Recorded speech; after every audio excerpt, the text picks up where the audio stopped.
फिर मैंने तुम लोग को बताया था कि हाँ, थैंक यू जेसिका। फिर मैंने बताया था तुम लोगों को कि अगर हम लोग का केल्विन स्केल में और सेल्सियस स्केल में टेम्परेचर अलग-अलग हो सकता है, लेकिन जितना चेंज होगा केल्विन स्केल में उतना ही चेंज होता है सेल्सियस स्केल में भी, ठीक है? ये हमने सीखा था। फिर हम लोग आए थे नए टॉपिक पे जिस टॉपिक का नाम था एक्सपेंशन। चीजों को हीट करते हैं, हीट करने पे उनका जो साइज होता है वो चेंज कर जाता है। चलो मैं अभी अब अपलोड कर देता हूँ इस क्लास के बाद।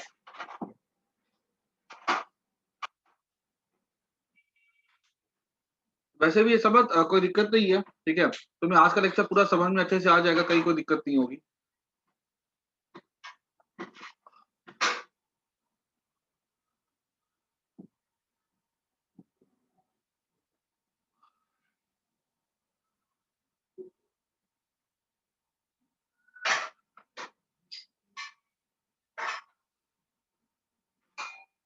आगे हम देख रहे हैं, एक मिनट।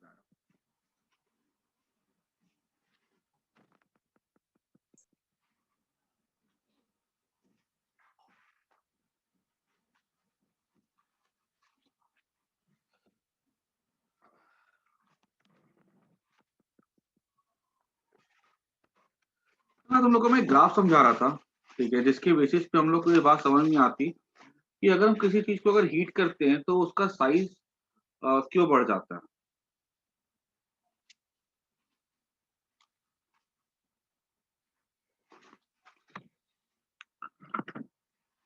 तो देखो वो जो चीज है ना वो थोड़ा तुम्हारे क्या कहते हैं सिलेबस के बाहर है एक्चुअली वो, ठीक है, जो मैं बता रहा हूँ तुमको। लेकिन फिर भी मैं ऐसा कोशिश करूंगा समझाने का कि तुम्हें उसका एक रफ आइडिया मिल जाए और तुम्हें ये बात कम से कम समझ में आ जाए, फील आ जाए इस बात की कि चीजें क्यों एक्सपैंड करती हैं, ठीक है, या क्यों कॉन्ट्रैक्ट करती है हीट करने पे। मतलब मैं एकदम सिंपल भाषा में एक्सप्लेन करने की कोशिश कर रहा हूँ। हालांकि ये जो मैं लाइन लिख रहा हूँ इसका हमारा एग्जाम से कोई भी कुछ लेना देना नहीं है। तो होता क्या, मान लो मॉलिक्यूल्स है, ठीक है, ये वाइब्रेट करते रहते हैं। हम एक मॉलिक्यूल को पकड़ते हैं जो कि वाइब्रेट कर रहा है, वाइब्रेट तो सारे ही करते हैं। तो जनरली क्या होगा, ये जब हीट करेंगे तो ये 1 मीटर का इधर जाएगा, 1 मीटर इधर भी जाएगा। तो क्या होगा, इसका एवरेज पोजीशन तो यही फिक्स रहेगा ना। तो शेप तो इसकी साइज चेंज नहीं होनी चाहिए। हीट करने पे इधर जितना इधर गया उतना इधर गया। तो क्यों किस मतलब एवरेज पोजीशन तो यही रही। लेकिन पता होता क्या है कि जब हम इसको हीट करते हैं ना किसी चीज को, तो उसका वो जो वो मूव करेगा इस साइड, ये करता है इधर मूव करता है ये ज्यादा, और इधर ये मूव करता है थोड़ा कम। यहां पर इसकी इस पॉइंट पर जो पोटेंशियल एनर्जी होती है, अगर x है तो इस पॉइंट पे पोटेंशियल एनर्जी कितनी होती है, x होती है। बॉडी दो पॉइंट के बीच में ऑसिलेट करता है, जैसे स्प्रिंग कैसे होता है जो पढ़ोगे आगे जाकर के, कि ये जो ब्लॉक होता है ना वो दो पॉइंट के बीच में ऑसिलेट करता है। जिस दो पॉइंट पे पोटेंशियल एनर्जी कैसी होती है, सेम होती है। जो ब्लॉक होता है ना वो इधर इधर बराबर करता है, ठीक है। लेकिन मॉलिक्यूल्स के साथ ऐसा नहीं होता है, ठीक है। उनका जो ऐसा वो इधर में कैसा होता है, इधर में ज्यादा वो मूव करते हैं और इधर में वो कम मूव करते हैं। तो अगर एवरेज देखा जाए तो इसका जो मीन पोजीशन क्या हो जाएगा, जो बीचों बीच का पोजीशन कहाँ हो जाएगा, वो यहाँ पे हो जाएगा ना। तो जो पहले उसका मीन ये था, अब वो मीन किधर हो गया, शिफ्ट होकर इधर हो गया ना। तो हम क्या बोलेंगे, जो पहले उसका जो पोजीशन ऐसे था, एक मॉलिक्यूल यहाँ पे और एक मॉलिक्यूल यहाँ पे, तो इसका जो एवरेज जो गैप क्या हो गया, वो बढ़ गया, ठीक है। और वो क्यों यहाँ यहाँ से वो यहाँ जाता है, यहाँ और यहाँ से वो यहाँ जाता है, बिकॉज वो हमेशा उन दो पॉइंट के बीच में घूमता रहेगा, जिस दो पॉइंट पर पोटेंशियल एनर्जी कैसी होगी, सेम होगी। तो समझ लो कि एक तरफ उसका एम्पलीट्यूड ज्यादा था, एक तरफ उसका एम्पलीट्यूड थोड़ा सा कम था, ठीक है। इधर जाना इधर ज्यादा गया, वो इधर थोड़ा कम जाता है, मतलब वो जो मॉलिक्यूल है वो ऐसा मूव करेगा, देखो वो ऐसे जाएगा, ठीक है, वो ऐसे, क्लियर। पहले कैसा था, पहले वो ऐसा था, अभी वो इधर ज्यादा जाता है, तो मीन क्या होगी, मीन इधर शिफ्ट हो गई ना। ठीक है, तो आई थिंक एक तुमको एक खाली वेग आइडिया मिल गया होगा भाई हो क्या रहा है इसमें, ठीक है, क्यों एक्सपैंड करता है। और इसको अगर मैं ग्राफ से दिखाऊं ना, तो ग्राफ कुछ ऐसा जाता है, ये आर नॉट, ठीक है, ये एक्स, ये आर हो गया, ये पोटेंशियल एनर्जी हो गया। तो यहाँ पे लिख सकते हैं the body expands due to asymmetric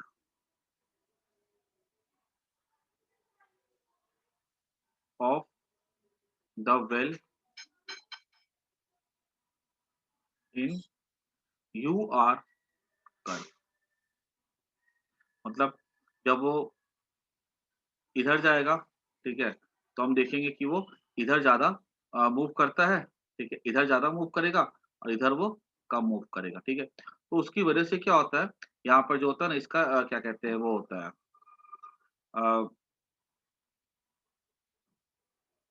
expansion होता है।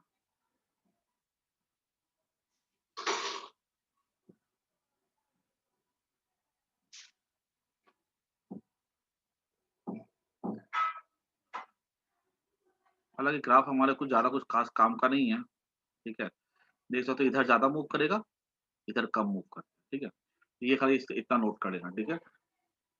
और ये तुमको समझ में आई थिंक सबको आ गया होगा, ठीक है। अब जो हायर लेवल की स्टडीज होती है ना, ग्रेजुएशन, वहां पे ये सब चीजें ज्यादा डिटेल में पढ़ाई जाती है। और आई थिंक तुमको इतना क्लियर है कि इधर ज्यादा भागेगा, इधर कम भागेगा, तो बीन पोजीशन की इधर शिफ्ट हो गया, एक्सपैंड हो गया, ठीक है? इसको नोट कर जाना बस।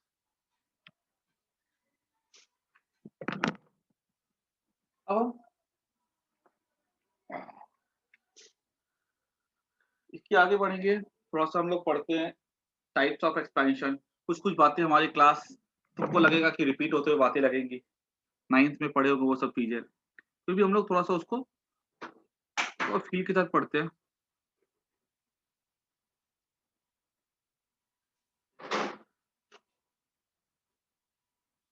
एक्सपेंशन डिफरेंट टाइप्स के होते हैं, लीनियर एक्सपेंशन, सुपरफिशियल एक्सपेंशन और वॉल्यूम एक्सपेंशन। अगर मान लो कोई चीज की खाली लेंथ बढ़ती है, तो हम कहते हैं कि उसमें लीनियर एक्सपेंशन हुआ है।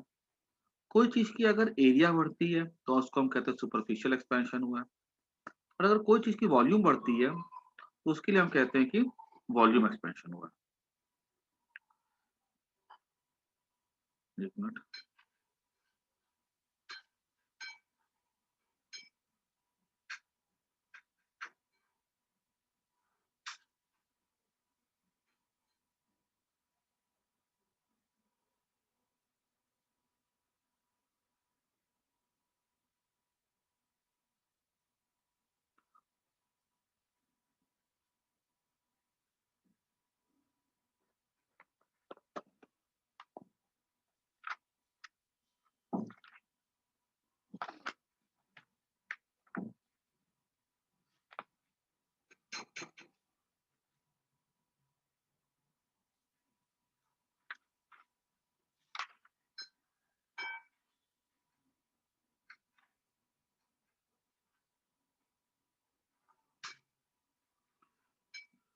सबसे पहले हम लोग पढ़ते हैं लीनियर एक्सपेंशन।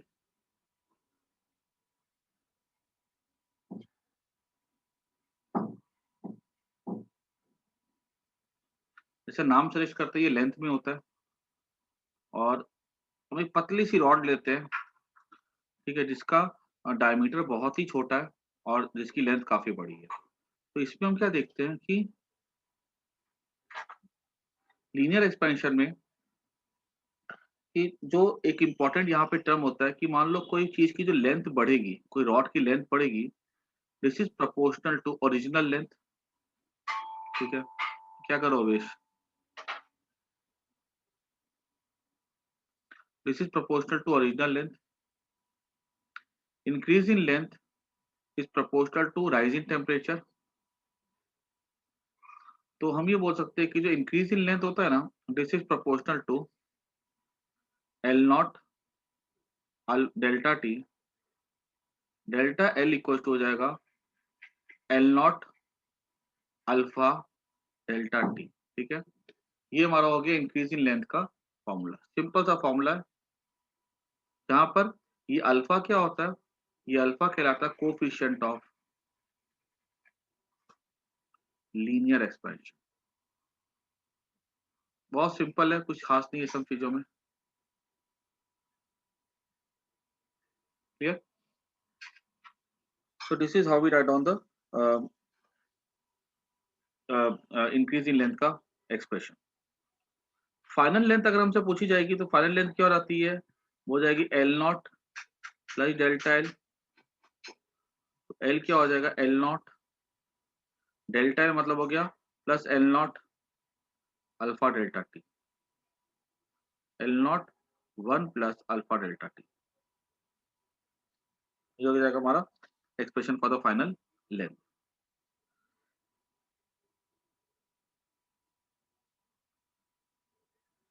ठीक है, अच्छा इस अल्फा के बारे में अगर हम लोग थोड़ी सी इंफॉर्मेशन ले लें कि अल्फा क्या होता है, तो अल्फा मैंने लिख दिया यहाँ पे अल्फा क्या होता है। अब अगर अल्फा को मैं क्या ले सकता हूँ, थोड़ा सा अल्फा का मैं फील लेता हूँ by L not into delta T. तो ये अल्फा का अगर पूछा जाएगा अल्फा का यूनिट क्या होगा, यूनिट ऑफ अल्फा इज, एक मिनट please, hello hello, kelvin next to -1। ठीक है, ये अल्फा क्या हो जाएगा, यूनिट हो जाएगा। हेलो, ये अल्फा का हो जाएगा यूनिट।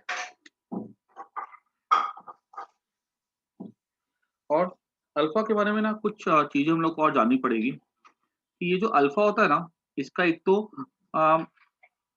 अल्फा मतलब क्या हो गया। अगर हमको अल्फा का पूछा जाएगा कि अल्फा की वैल्यू को डिफाइन कैसे किया जाएगा, तो मान लो हमारे पास कोई भी अगर रॉड है, अगर हमारे पास कोई रॉड है जिसकी लेंथ है 1 मीटर, इसका टेम्परेचर हमने बढ़ा दिया 1 डिग्री सेल्सियस से या 1 केल्विन से, चेंज दोनों में सेम ही होता है। तो इसकी जो लेंथ में जो इंक्रीमेंट होगा ना, ठीक है, वो होता है अल्फा। तो पूछा जाएगा define coefficient of linear expansion. एक रॉड है जिसकी लेंथ 1 मीटर है, उसका टेम्परेचर अगर हमने 1 डिग्री सेल्सियस से बढ़ाया, तो जो भी उसकी लेंथ में जो इंक्रीमेंट होता है वो उसका कोफिशिएंट ऑफ लीनियर एक्सपेंशन कहलाता है। ठीक है, तो इसको तुम लोग ना अपने बुक में लिख भी सकते हो, coefficient of linear expansion, it is a increase in length, note कर लो इसको, it is the increase in length of A rod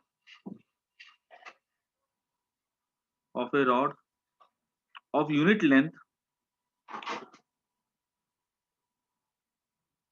length when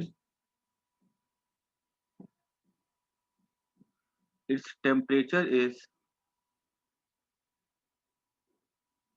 raised by unit degree Celsius or unit Kelvin. When its temperature is raised by unit degree Celsius or unit Kelvin. ठीक है, 1 metre की rod को 1 degree Celsius से गर्म करो, जो भी उसकी लेंथ में बढ़त होगी, ठीक है, इंक्रीमेंट होगा, उसको हम लोग क्या बोलते हैं, उसका अल्फा बोलते हैं। इसके लिए कुछ छोटे छोटे एग्जांपल्स देख लेते हैं हम लोग। अगर हम लोग जैसे कि एग्जांपल ले लो एल्युमिनियम के लिए, एल्युमिनियम के लिए अल्फा होता है कितना, 2.5 इंटू 10⁻⁵ पर केल्विन। अगर मैं बात करूं ग्लास के लिए, तो कितना हो जाता है इसके लिए, ग्लास के लिए बहुत कम होता है, 0.32 10⁻⁵ पर। मतलब ये समझ लो कि अगर हमारे पास 1 मीटर की रॉड अगर है, ठीक है, तो उसको अगर हम लोग हीट करते हैं तो उसका लेंथ इतने से बढ़ेगा। ठीक है, मैं तुमको थोड़ा सा फील के लिए अगर बोलूँ ना, 1 मीटर रॉड के लिए इतना बढ़ेगा, तो सोचो अगर 10⁵ मीटर लंबी रॉड हो, मतलब कितना हो गया, तो दो इतनी मीटर लंबी, ठीक है, दैट मीन्स इतनी, ये 100 किलोमीटर लंबी रॉड हो अगर, ठीक है, एल्यूमिनियम की, 100 किलोमीटर लंबी अगर रॉड है हमारे पास एल्यूमिनियम की, और अगर उसको हम लोग हीट करते 1 डिग्री सेल्सियस से, तो उसकी लेंथ में कितना इंक्रीमेंट होगा, 2.5 मीटर का इंक्रीमेंट होगा। ये कहता है हमको अल्फा। तुम देख सकते हो एक अल्फा का एक फील लेने के लिए कि अल्फा की वैल्यू कितनी छोटी होती है। कहाँ 100 किलोमीटर लंबी में सिर्फ 2.5 मीटर लंबी रॉड पड़ेगी। ग्लास अगर हमने 100 किलोमीटर लंबा ग्लास लिया, तो उसकी जो लेंथ होगी वो 0.32 क्या कहते हैं मीटर, उसकी लेंथ जो होगी बढ़ेगी, मतलब खाली 32 सेंटीमीटर बढ़ेगी 100 किलोमीटर। और ये जो अल्फा जो होता है ना, ये मैंने लिखा यहाँ पे है, ये जो अल्फा की वैल्यू होती है, this is constant but only at high temperature, ठीक है। अल्फा का ये इसका ये यूनिट लिख लेना, यूनिट लिख लेना है।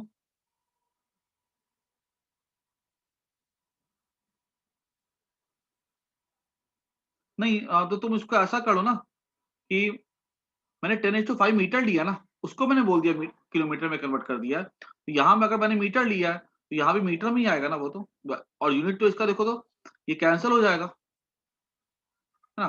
10⁵ मीटर लिया है तो उस पे उसका इतना इंक्रीमेंट होगा। आई बात समझ में? 1 मीटर में इतना होता, तो 10⁵मीटर में कितना होगा, 2.5 इंटू 10 इतना कर दोगे तो 2.5 मीटर हो जाएगा वो। तुमको तो खाली मैंने 100 किलोमीटर समझाने के लिए बोला, यहाँ यहाँ तो मैंने मीटर में लिखा है, 10⁵ मीटर में 2.5 मीटर बढ़ेगा। आई बात समझ में? तो इसका यूनिट तो कुछ होगा ही नहीं, कैंसिल हो जाएगा ना।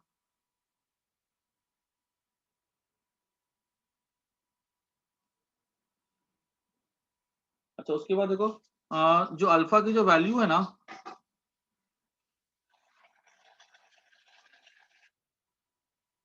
डिस्टेंस कहाँ पे हो तो देखो ना, तुम अगर करके देखो, अगर मेरे से ऐसे पूछा जाएगा कि एग्जांपल ले लो, मैं तुमको इस सम से करके दिखा देता हूँ। बोला गया कि एल्यूमिनियम के लिए कितना 2.5 इंटू 10⁻⁵ केल्विन इज टू -1 हो जाता है अल्फा, ठीक है। तो पूछा गया तुमसे कि तुम्हारे पास 10⁵ मीटर लंबी रॉड है, इसकी इसकी क्या कहते हैं एल्यूमिनियम की, ठीक है। तो उस पे बताओ इंक्रीज इन लेंथ कितना हो जाएगा, जब हीट करेंगे 1 डिग्री सेल्सियस से। तो मेरे को पता है L delta L equal to L alpha delta T होता है। डेल्टा एल क्या हो जाएगा, एल एल कितना है 10⁵ है, अल्फा कितना है 2.5 इंटू 10⁻⁵ है। ये एल मीटर में लिया हम लोगों ने, ये हम लोगों ने लिया है मीटर में लिया। डेल्टा टी कितना है 1 डिग्री सेल्सियस, 1 केल्विन बोल सकते हो। 1 केल्विन इंटू एल कितना है, एल है हमारा मीटर में, और ये हमारा है, क्लियर। और से करोगे ना तो तुम वहां पे सब कट जाएगा, ठीक है, करके देख लो तुम, समझ में आ गई बात सबको। अच्छा अब यहाँ पे तो याद रखना कि जो अल्फा की वैल्यूज होती है बहुत ही छोटी होती है। 1 मीटर रॉड को हीट करते तो बहुत बहुत छोटा सा राइजिंग टेम्परेचर होता है। आगे हम अगर देखें ना, तो अल्फा की जो वैल्यू होती है ना, लिख लेना, alpha is constant at high temperature. हम जो अल्फा की वैल्यू लिखते हैं ना, किताबों में पढ़ते हैं, वो तब होती है जब टेम्परेचर हम लोग बहुत ही हाई रखते हैं, और जनरली जब हम लोग हीट करते हैं किसी चीज को, तो हम लोग उसको हाई टेम्परेचर पर ही हीट करते हैं। उसका अगर ग्राफ देखो ना ध्यान से, तो एनसीईआरटी में से ग्राफ बना के दिखाया गया कुछ इस तरह का।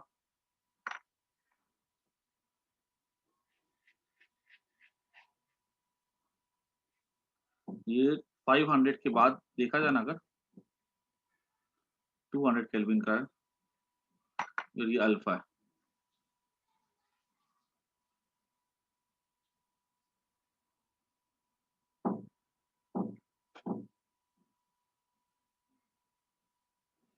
ठीक है। ये कुछ ग्राफ कुछ ऐसा जाता है। 500 की ये कॉपर के लिए ड्रॉ किया गया, और ये जो है ना 500 के बाद क्या होता है, ये ग्राफ जो होता है ना कुछ ऑलमोस्ट पैरेलल हो जाता है, तो ये अल्फा ऑलमोस्ट कांस्टेंट हो जाता है, दिख रहे हैं यहाँ पे, ठीक है, at high temperature. Lower temperature पे अल्फा जो होता है कांस्टेंट नहीं होता। क्लियर, तो नोट कर दो।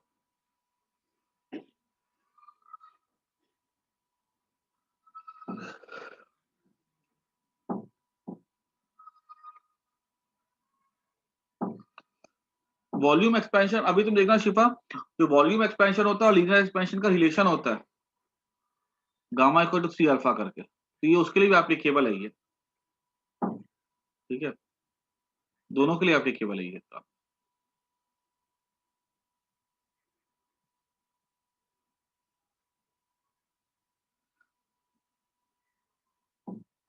अगर कोई चीज कोई ग्राफ अगर x के लिए एप्लीकेबल है तो ऑब्वियस ही बात है वो 3x के लिए भी तो एप्लीकेबल होगा ही ना, ठीक है, तो इसलिए उसके लिए वरी नहीं करना। अब हम बात करते हैं,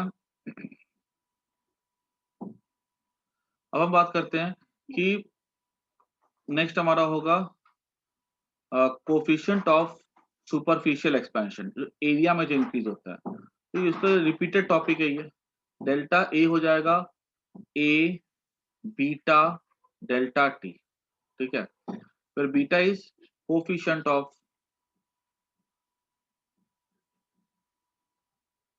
सुपरफिशियल एक्सपेंशन।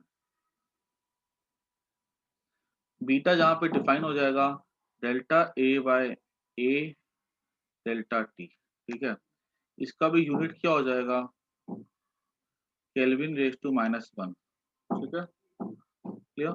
अगर हमारे पास कोई प्लेट है जिसकी एरिया 1 मीटर स्क्वायर है, उसको हमने गर्म किया और उसका टेम्परेचर हमने 1 डिग्री सेल्सियस से बढ़ा दिया, जो भी उसमें एरिया में जो इंक्रीमेंट होगा वो क्या कहलाएगा, उसके लिए कोफिशिएंट ऑफ सुपरफिशियल एक्सपेंशन कहलाएगा।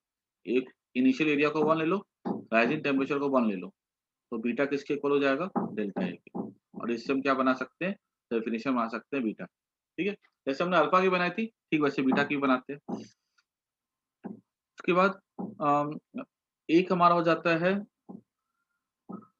और यहाँ पर जो भी तुमने लिखा है ना प्रॉपर्टीज में, ठीक है, ये जैसे कि यहाँ पे हम लिखते हैं L equals to L naught, तो वहां पे ले देंगे A equals to A naught 1 + beta delta T, ठीक है, यूनिट वहां पर भी यूनिट क्या हो जाएगा, केल्विन रेज टू -1 हो जाएगा यूनिट, ठीक है, क्योंकि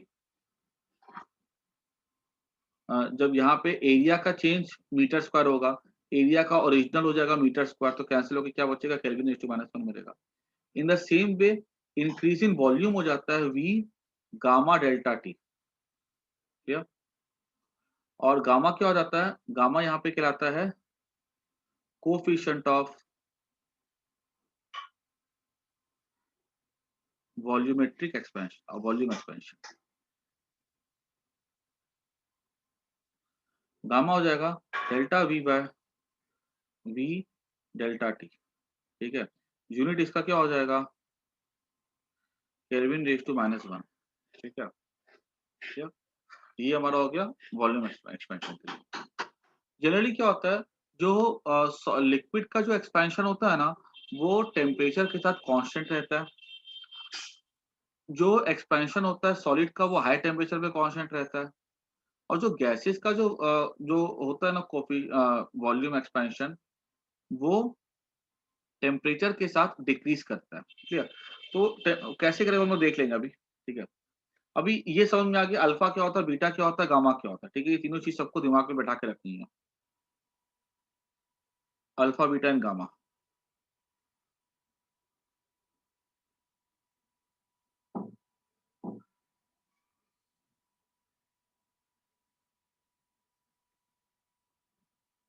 अभी देखते हैं हम लोग आगे, रिलेशन बिटवीन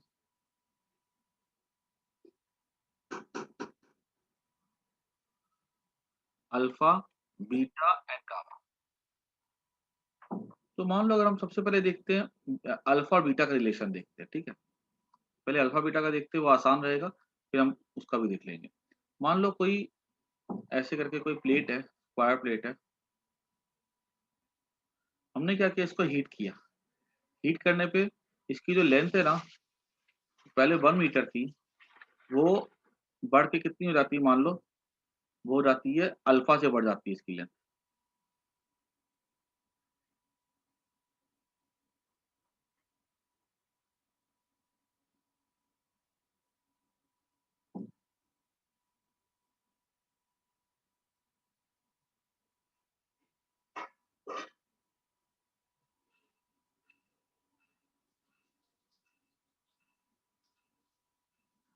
ये जो 1 मीटर थी ये कितनी हो जाएगी, 1 प्लस अल्फा हो जाएगी।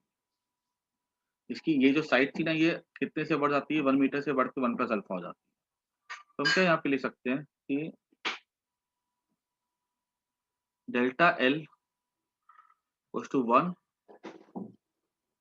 Into alpha into temperature rise मान लो 1 डिग्री सेल्सियस है, तो कितना हो जाएगा यहाँ पे अल्फा हो जाएगा।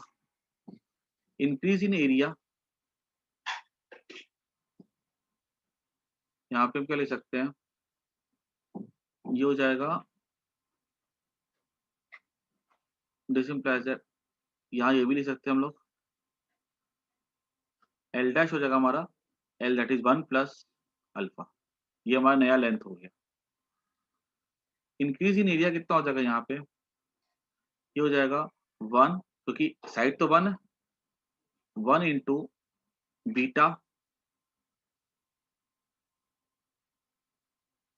इंटू टेम्परेचर राइज कितना हुआ, 1 हुआ, कितना हो जाएगा, ये बीटा हो जाएगा इंक्रीज इन एरिया। ऑल्सो हमें किसको किसको रिलेट करना है, अल्फा और बीटा को करना है। अब यहाँ पे भी क्या लिख सकता हूँ, ऑल्सो इंक्रीज इन एरिया हो जाएगा एल डैश का स्क्वायर माइनस एल का स्क्वायर। एल डैश कितना हो गया, 1 प्लस अल्फा का स्क्वायर माइनस एल का स्क्वायर क्या हो जाएगा, एल तो हमारा ओरिजिनल एल कितना था, 1 था ना, 1 का स्क्वायर, ये हमारा हो जाएगा 1 plus alpha square plus 2 alpha minus 1, ये हमारा हो जाएगा, ये 1 1 कट जाएगा, ठीक है, ये हमें देगा 2 alpha, since alpha square is very small, ठीक है, ये हमारा इंक्रीज इन एरिया हो गया। और इंक्रीज इन एरिया कितना है, बीटा बीटा के इक्वल है, ठीक है, ये फर्स्ट इक्वेशन, ये सेकंड इक्वेशन लिख दो इसको, ठीक है, या इसको इसको इसको मान लो थर्ड है ये, इसको फोर्थ लिख दो, ये 1 2 हो जाएगा। From 3 and 4 beta equal to क्या हो जाएगा, 2 अल्फा हो जाएगा। हमने यहाँ पे रॉड को 1 लिया अपने कन्वीनियंस के लिए, अगर तुम यहाँ पे रॉड को एल ले लोगे, ठीक है, टेम्परेचर से अगर डेल्टा टी ले लोगे तो भी वो सब कुछ कैंसिल होकर हमको रिलेशन क्या मिलेगा, यही मिलेगा, इसलिए घबराने की जरूरत नहीं है, ठीक है। हमने अपने आसानी के लिए 1 ले लिया था और टेम्परेचर इसको 1 ले लिया, अगर हम कुछ और लेते हैं तो वो सब कुछ कैंसिल आउट कर जाएगा, क्लियर। तो बीटा इक्वल टू क्या हो गया, 2 अल्फा। कितनी बार ऐसा होगा तुमको स्क्वायर प्लेट दे दी जाएगी, उसके लिए तुमको अल्फा दे दिया जाएगा।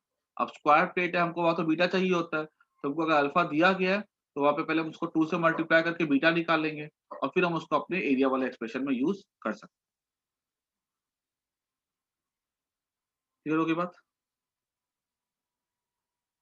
इसको नोट कर जाओ व्हाट्सएप पे।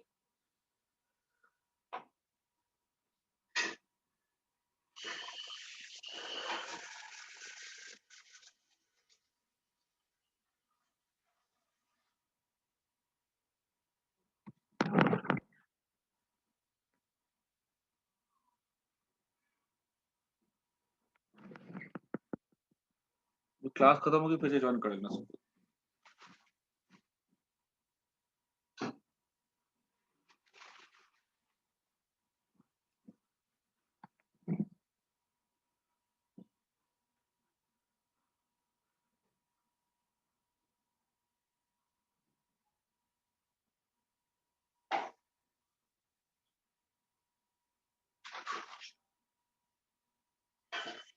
इन द सेम वे मैं यहाँ पे अगर करके दिखाऊं इसके लिए, अब गामा और अल्फा के लिए, गामा और अल्फा के लिए मैं क्या करूंगा, यहाँ पे हम लोगों ने यहाँ पे स्क्वायर प्लेट ली थी, गामा और अल्फा के लिए मैं यहाँ पे क्यूब ले लूंगा, वो जो क्यूब है ना उसका साइज बढ़ जाएगा, तो इंक्रीज इन लेंथ क्या होगी, वो हो जाएगी अल्फा। इंक्रीज इन वॉल्यूम क्या हो जाएगा, देखो यहाँ पे क्या था, original area into beta into rising temperature. Original volume जो कि 1 मीटर है तो 1 इंटू 1 हो जाएगा, इंटू गामा राइजिंग टेम्परेचर कितना लेंगे 1, कितना हो जाएगा गामा हो जाएगा ये।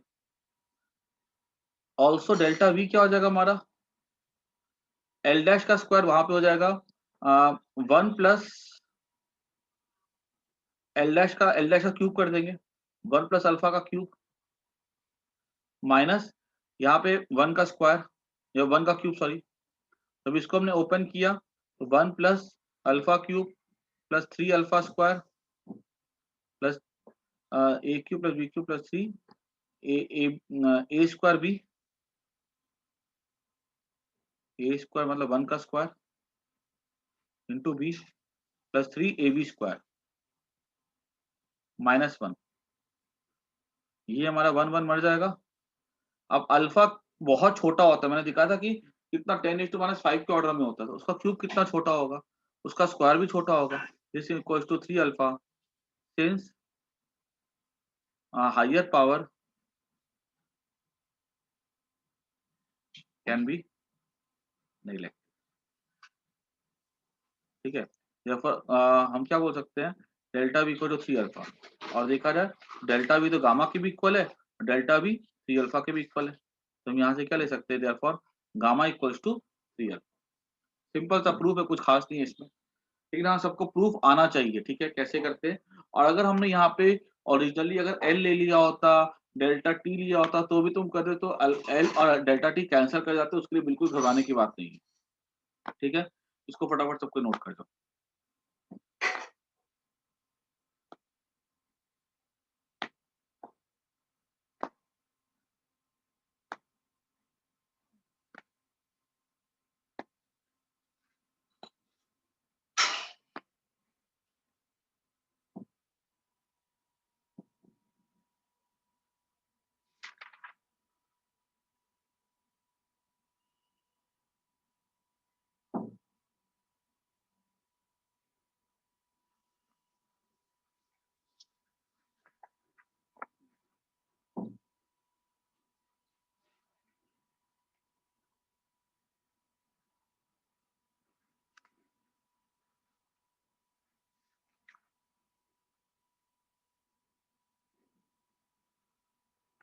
हो गया लिखा हुआ ना।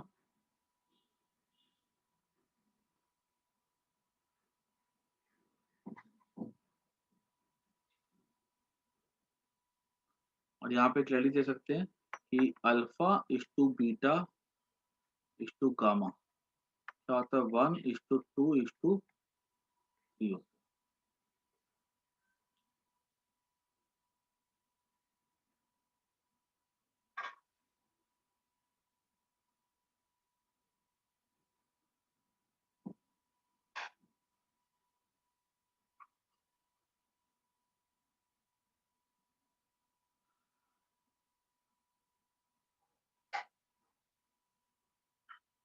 आगे बढ़ते हैं, एक चीज देख लो आगे, और गैसेस, गैस की अगर बात करें तो पीवी इक्वल्स टू एनआरटी होता है। हमने लिख लिया at constant pressure P DV by D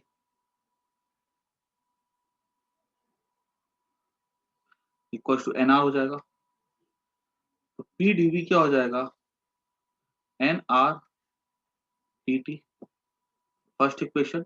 इसको डिफरेंशिएट करके second equation, dividing 1 and 2 what we can get, dividing 2 by 1 we get dv by v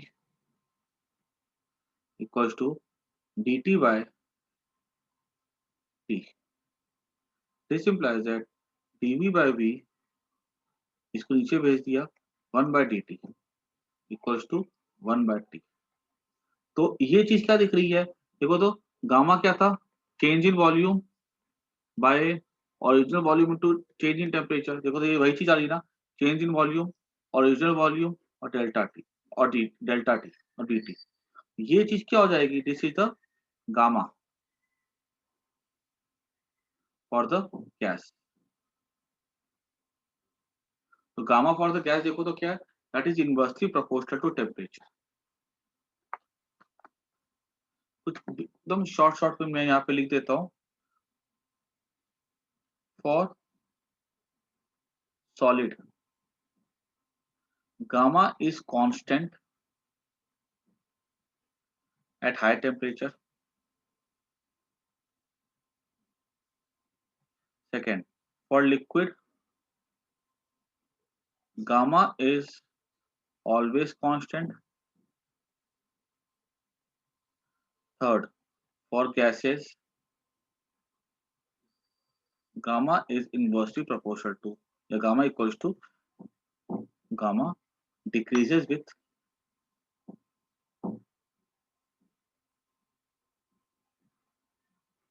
increase in temperature. ठीक है, और गैसेस के लिए गामा देखा जाए ना, तो गैसेस के लिए गामा बहुत बड़ा होता है। मतलब तुम अगर इसके लिए देखो ना, सॉलिड के लिए गामा 10⁻⁵ के ऑर्डर में होता है, और गैसेस के लिए गामा 10⁻³ के ऑर्डर पे होता है। मतलब गैसेस का गामा जो होता है 100 टाइम्स सॉलिड की गामा से ज्यादा होता है, इसलिए गैसेस का एक्सपेंशन बहुत ज्यादा होता है। सेम हीट सप्लाई, सेम टेम्परेचराइज करवाते हैं सॉलिड और लिक्विड में, गैसेस में टेम्परेचराइज गैसेस का एक्सपेंशन बहुत ज्यादा होता है, बिकॉज उसके लिए गामा कैसा होता है, 100 गुना ज्यादा होता है लगभग। ठीक है,